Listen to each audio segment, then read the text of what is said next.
Hello, friends and fellow athletes. I'm Jake Mazzone, head coach and director of Vegas Running Connection.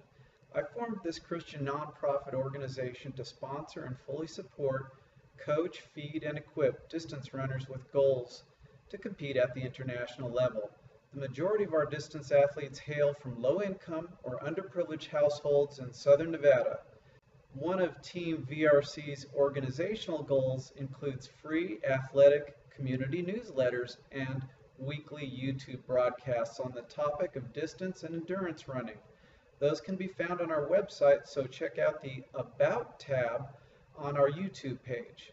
With this series of YouTube broadcasts, we are further committing to our goal of providing free advice to the endurance running community. Although most of what I discuss pertains to distance runners, our advice will apply to almost any endurance sport, such as triathlons, soccer, bicycle racing, or even full-court basketball. As a brief disclaimer, anything I recommend has to be weighed against each individual athlete's health condition and potential allergies. For example, some of what I discuss may not fully be applicable to someone with hypoglycemia or diabetes. By and large, however, the diet I'm about to discuss is perfectly applicable to any competitive distance athlete that regularly eats without restrictions. For some newer endurance athletes, this may sound like a very strict diet and far different from what you're used to. With great accomplishment comes great sacrifice. So if you want to be the fastest distance runner and progress to national and international levels such as the Olympics, the following diet needs to be embraced and followed wholeheartedly. You can decide to only follow a few of these food suggestions, but that will mean you'll only be a few places behind the first place winners. Okay, once you have many weeks of eating these types of foods without altering or cheating, this diet will increase your progress and lower your 5K and 10K times by a full 10 to 15%. That means if your average 5K mile pace is about 5:15 per mile, expect this diet will drop that to about 5:07 per mile, particularly if all other factors in your lifestyle remain constant, such as rest. For those of you wanting to lose weight or master's age athletes that want to look younger, I'd also highly recommend a strict adherence to this diet. What we put into our mouth can either be our poison or our medicine, or maybe even our fountain of youth. I'd like to first start off by discussing physiology briefly, and as it relates to iron and red blood cells, aka RBCs. Now, RBCs are used by your body's venous system to transport oxygen to your stress muscles and tissues during exercise. Iron works as an assistant to these important RBCs. Living in high altitude also does this in that it induces the body's production of additional red blood cells to compensate for the slightly hypoxic environment. Many distance runners are deficient in iron, and they don't even know it. The main symptom is overall weakness and a decrease in your ability to handle hard training sessions. Iron is found in tuna, raisins, prunes, lean beef steak, not burger, and turkey. The best supplement for iron is the slow release form, and it's very important for a distance runner that is not eating iron-rich foods. The reason why iron is so important is because the oxygen debt we put ourselves through in a tough anaerobic workout helps to build red blood cells. Also, working in conjunction with iron are B and C vitamins. If you don't have enough B12, B6, and vitamin C in your system, only a portion of your iron intake assimilates into the tissues. Vitamin E also plays an essential role in the blood's ability to transport oxygen to stressed muscles, particularly during exercise. Many elite runners, for example, take vitamin E about 1 hour before the race starts. So foods with a lot of vitamin E include kiwi fruit, spinach, and avocado, but not necessarily guacamole. Now, the following mixture of proteins versus complex carbohydrates is most useful for pre-season training and during competitive cycles that are at least 15 days out from a key endurance race.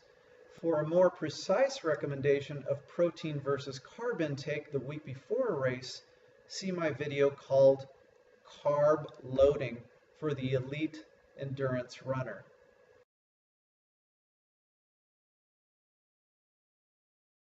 Okay, so now let's talk about protein intake for a moment. I mentor and coach 7 distance runners that I teach this diet to.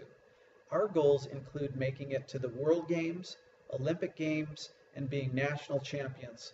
So part of the puzzle is a diet that makes them lean and mean. Therefore, my recommendation is for 60% of their diet to be derived from carbohydrates, almost 100% of those being complex, not simple carbs, and 40% to come from protein.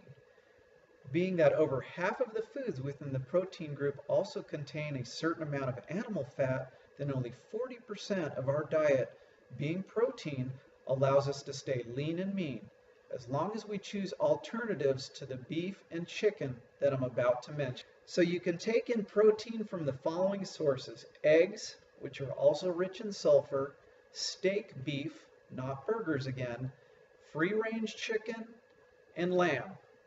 Don't eat beef well done because the benefits of that are reduced.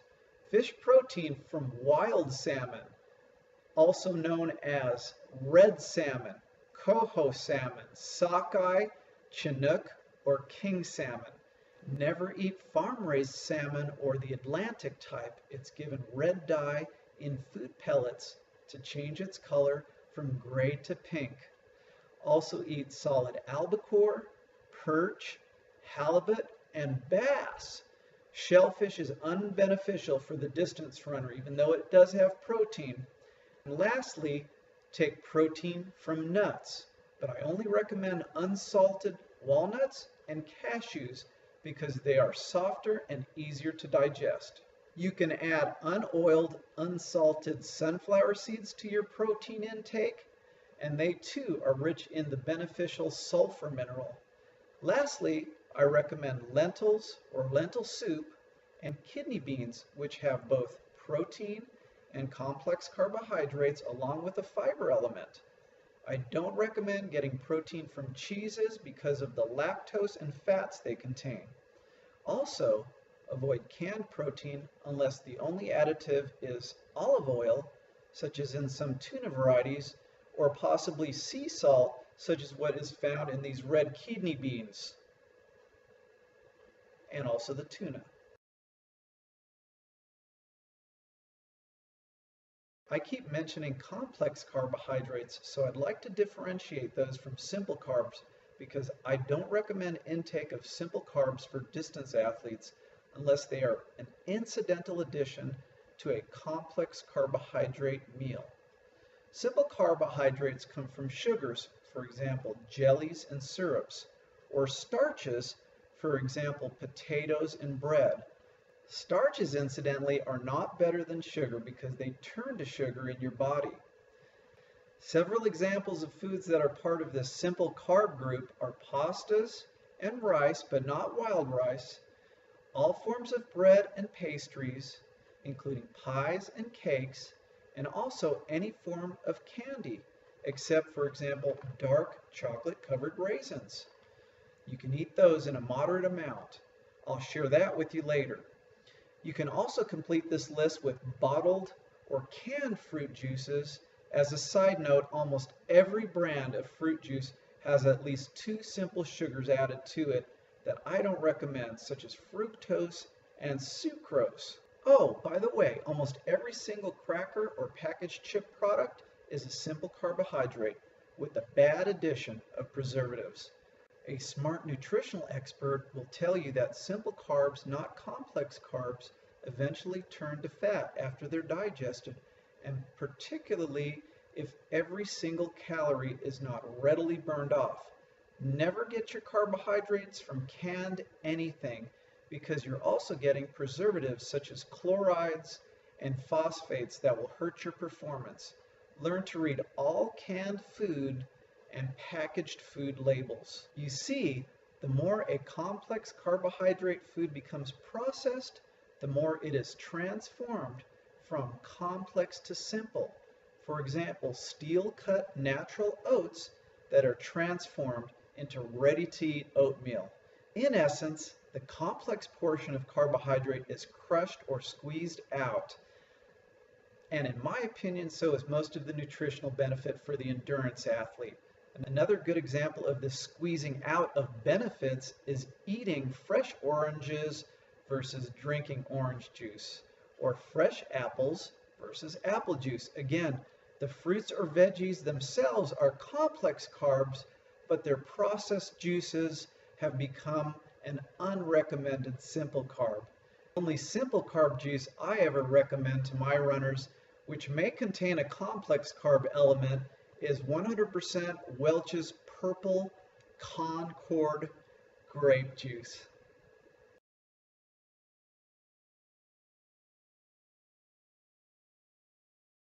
Now remember, our complex carbohydrates should be 60% of our total food intake during a non-competitive training cycle. Here's an interesting note.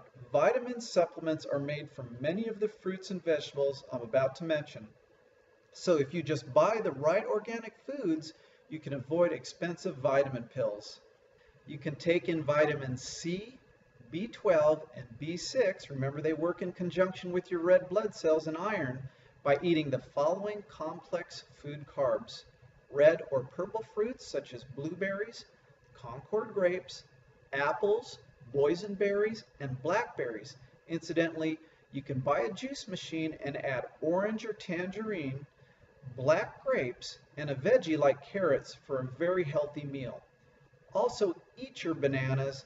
Don't place them in the juice machine because they don't liquefy. Consume fresh tomatoes, kale, and bok choy. They go very well with ginger, collard greens, and red cabbage, which is great sliced into a most beneficial vinegar that I recommend called balsamic vinegar, and olive oil. So again, that's a red cabbage salad with red balsamic vinegar and olive oil. I don't recommend raw green cabbage. Add yogurt to your diet, but not flavored yogurt.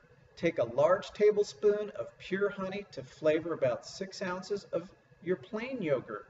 Add a few raisins and dried cranberries to it, and it becomes an outstanding complex carbohydrate breakfast or snack. Also, eat asparagus, which you can saute with olive oil, and also eat garlic and onion, which are very beneficial for an endurance athlete to build stamina. They are also complex carbohydrates. To remove your wonderful garlic breath, eat chlorophylls.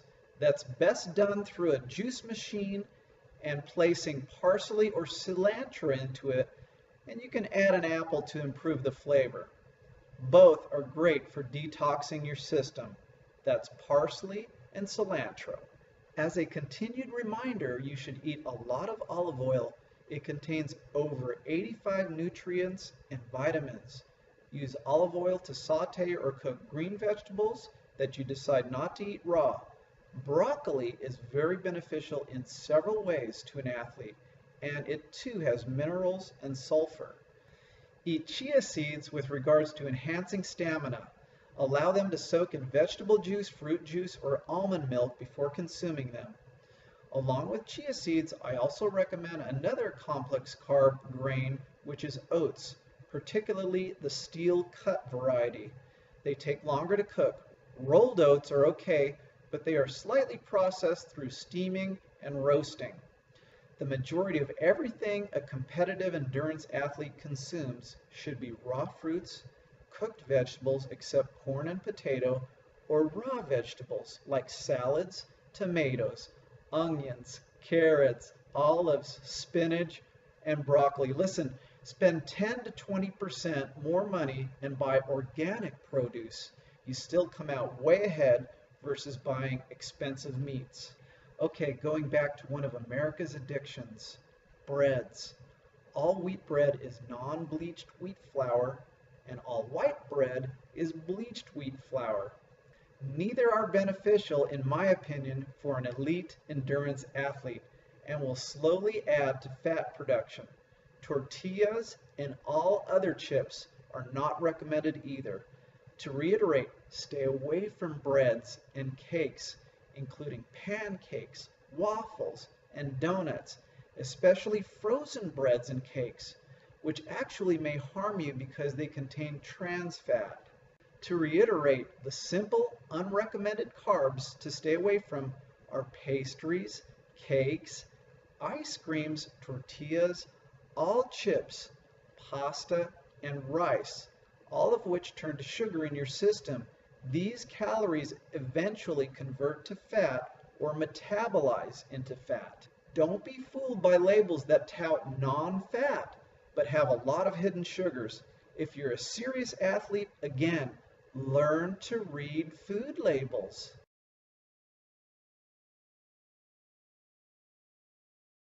I've already discussed a few food items to avoid, but now I'm going to pour it on. If you want optimal athletic performance, listen very carefully if you haven't already done so. Please avoid any caffeine product such as coffee and tea. It reduces serotonin in the brain and causes depression. Up to 1 large cup of coffee in the morning is okay. Any and all alcohol, avoid it, including the supposed beneficial beer and wine. Remember, when you're drinking, it's empty calories and tissue breakdown. You must see my YouTube video entitled Marijuana, Tobacco, and Alcohol Concerns for Runners to understand more why any alcohol is poison for an endurance athlete. To the list, avoid all forms of corn oil and coconut oil, detrimental fats for an athlete. Don't drink more than 6 ounces of cow's milk per day, and I don't even recommend that much. Unsweetened coconut milk and rice milk are okay. My preferred milk recommendation is unsweetened almond milk. Okay, also stay away from most hard nuts. Your appendix doesn't break them down and it can cause appendicitis. All forms of potato and white rice, brown rice and black rice are okay. Takes much longer for them to cook. Popcorn, don't eat it. It's like razor blades to your intestines. All products that contain MSG, monosodium glutamate, it is famous for inducing fat production in lab animals. All types of tea again, even iced tea, because they're very high in pesticides. All sodas are poison due to the phosphoric acid in them. It reduces bone mass. Packaged foods should also be avoided again because of heavy preservatives and hydrogenated fat oils. Also avoid soy and tofu. 85% of it is indigestible. Cows use multiple stomachs to digest soy. Never use sugar substitutes. Splenda, which is sucralose, is legalized poison. Run away from all aspartame as well, which is found in many supposedly healthy foods and diet foods. Also avoid Tylenol. There are much better products for aches and anti-inflammatory use that I'll discuss in a moment. Don't put cream on anything. Whipped cream is rather unbeneficial.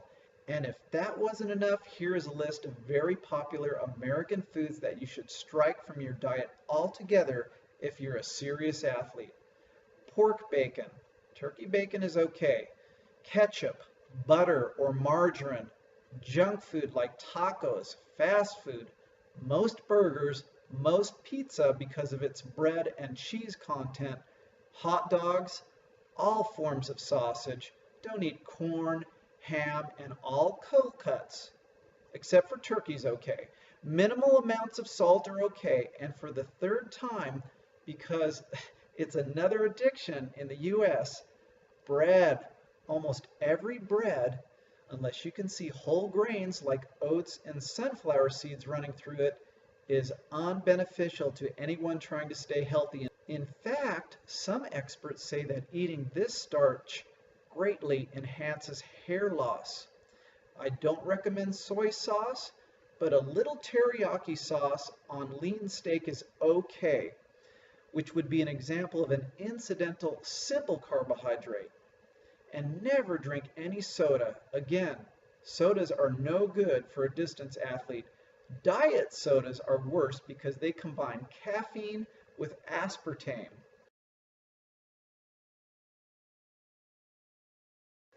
I've included an extra important section about sugar here because it's become such a problem in this country.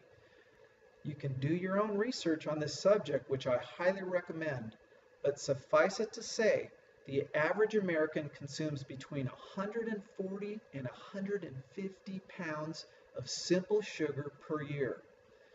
It was about one half of that in the 70s. This mostly includes sugars from sauces, syrups, sodas, and many processed foods, and not necessarily pouring it on your cereal or in your coffee, although that's included too. Plain and simple, you can deny it all day, but sugar is a drug with little addictive difference compared to tobacco and alcohol. In fact, America is hooked on it, and they don't even know it. It's highly addictive, and it is the cause for countless diseases and premature death in our nation. Therefore, avoid all syrups and candy, including milk chocolate and carob chips, which are falsely labeled as beneficial. Stay away from flavored chocolate or strawberry milk, and all ice cream. All processed sugars make you weak, make you fat, and cause dependence. Other forms of sugar that a distance runner should avoid are high fructose corn syrup, which is highly addictive and is also known as HFCS, and sucralose. Bee honey is the only sweetener or glucose that I recommend to distance runners. But up to 1 ounce of dark chocolate per meal is okay, and one of the few areas a runner can indulge slightly in. Again, remember to read all food labels and all packaged food labels, including bottles of any sports drink. They too have processed sugars lurking within. Now I'd like to talk briefly about hydration for a moment because it indeed is connected to the topic of diet and what we take into our system while training. As an endurance runner or triathlete, hydration is a secret addition to your training that will not only improve your performance but also assist in the reduction of post-workout inflammation. Here is my prescription for someone that runs in excess of 5 to 6 miles a day, particularly when the outside temperature is in excess of 80 degrees. Drink a minimum of 1.5 gallons or 6 quarts of water on hard workout days and a minimum of 1 gallon per day on the recovery days. That's during the 24-hour period. It's not all drunk in the workout. Part of this water can be replaced with a sports drink that doesn't contain processed sugar.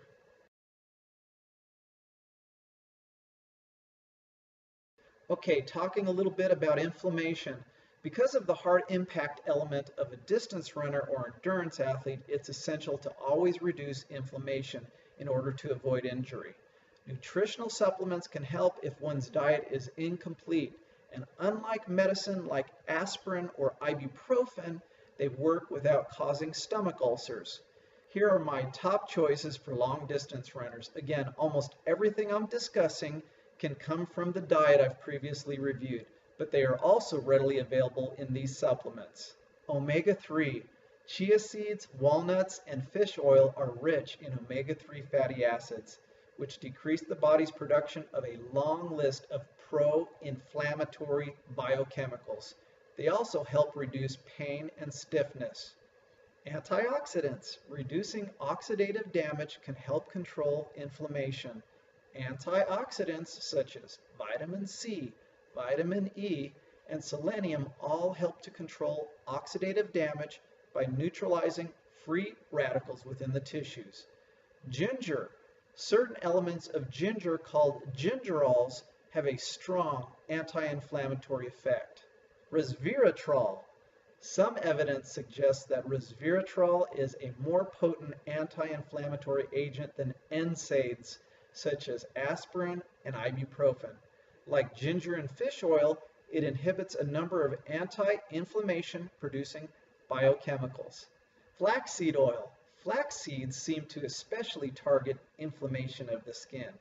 They can be purchased in bulk seed form by the pound as well as in a supplement. Alpha-lipoic acid is a coenzyme that has an anti-inflammatory protection element, and it can regenerate other important antioxidants such as vitamin E, C, and glutathione. It can also be taken together with the miracle vitamin coenzyme Q10 for a synergistic effect.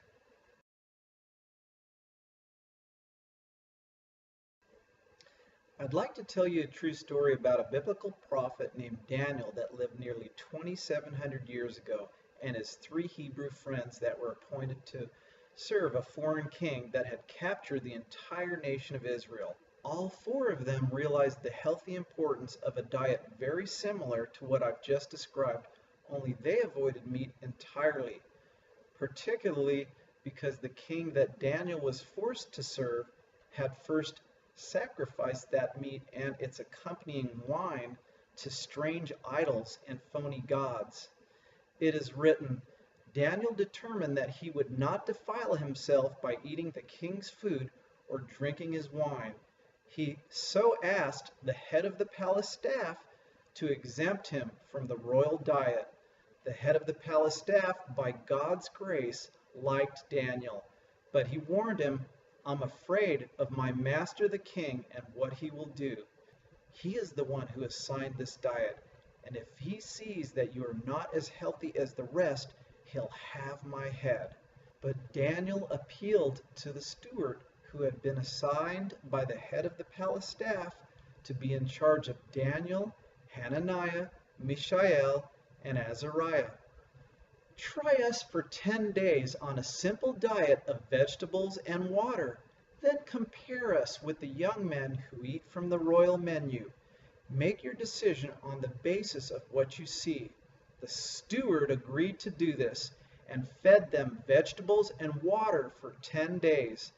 At the end of 10 days, they looked better and more robust than all the others who had been eating from the royal table. So the steward continued to exempt them from the royal menu of food and drink and served them only vegetables. To wrap things up, if you go back through the presentation and take a few notes, you'll realize there are many details to this new and highly recommended diet. If what you're looking for is ongoing personal best times or PRs, then you'd be well advised to study the material as if your life depended on it, because it just may, particularly when you look at how fast Americans are dying off from heart attacks and complications resulting from too much sugar and fat intake. One of the most nauseating things I see at competitive events is to hear runners talk about how amazing they performed in a race months or even years ago, and they can't figure out why they're not getting any better through all the training. I'd like to suggest that they're living a lie, and they're not facing up to the fact that it's food splurging and beer drinking that's the problem. You see, no matter how hard you train, if you eat like an undisciplined hog, you'll run like a sloth. Even if you're eating the healthy foods I'm describing here, never gorge yourself past the point of feeling barely full. For example, if you eat a pound of Concord grapes and 4 cups worth of yogurt while choking back 14 ounces of turkey, you're missing out on the point and losing out on the benefit. Remember the centenarians, or those who live to be over 100 years old. They are known for eating small quantities of food at mealtime, and we should be no different. In conclusion, I sincerely hope this video has helped you to understand the important elements of a diet that will help you perform much better than you had thought possible.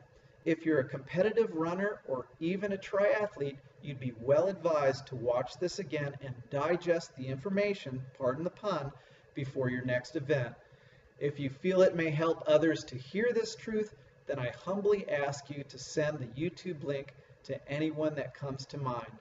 Please provide your comments directly below the video and select the like icon on YouTube. Send a Facebook request to Vegas Running and follow me on Twitter using the @ and Vegas Running, all one word.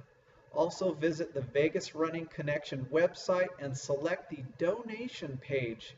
Please give to our cause of helping underprivileged distance runners that are working hard to be national champions.